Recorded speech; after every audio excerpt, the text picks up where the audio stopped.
Hi, everybody. This is Silvio Canto in Dallas, Texas on Wednesday, May the 29th, and welcome to our video commentary.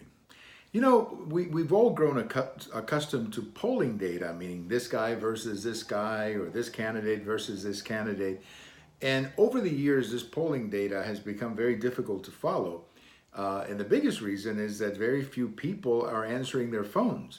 So the sample or the difficulties of putting together a sample that looks like the country is a real challenge for the pollsters. And we saw some of these problems in 2016 and even to some extent in 2018. I mean, I'll just give you an example. Here in Texas, we had one poll on the day of the election. We had one poll showing Ted Cruz up by 10 and another poll showing him up by 3. So, I mean, when you have differences like that, obviously, you've got some problems with samples. But there is a different approach that has just appeared on the New York Times, and you can also pick it up on Politico.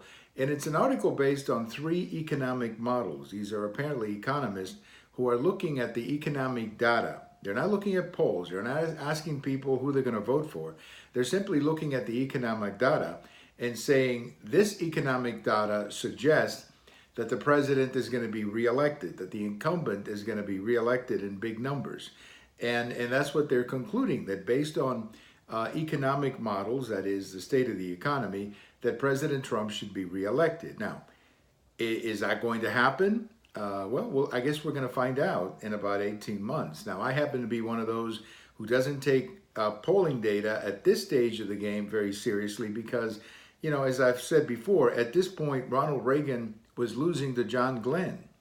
And at this point, Richard Nixon was losing to Ed Muskie. So, you know, this kind of polling data this far in advance or predictions this far in advance, you have to take them with a little bit of caution. What makes this particular information different from the traditional polls that we've grown to follow over the years is that this information is based on economic models. That is, these are economic models. These are not voters telling the pollster who they're going to vote for. These are economic models that suggest that the incumbent president is going to have an advantage.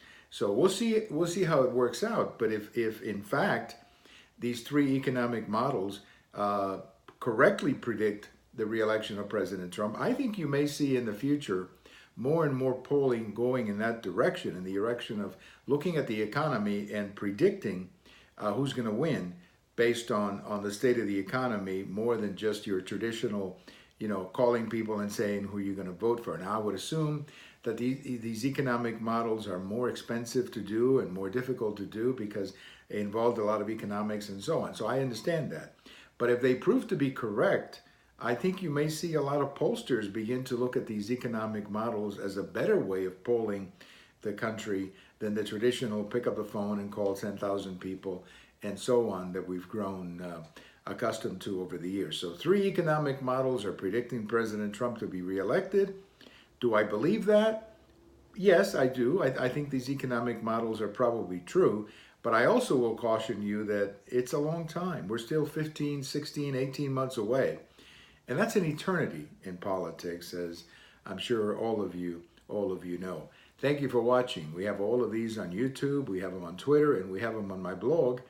And if today is your birthday, happy birthday. Bye-bye, everybody.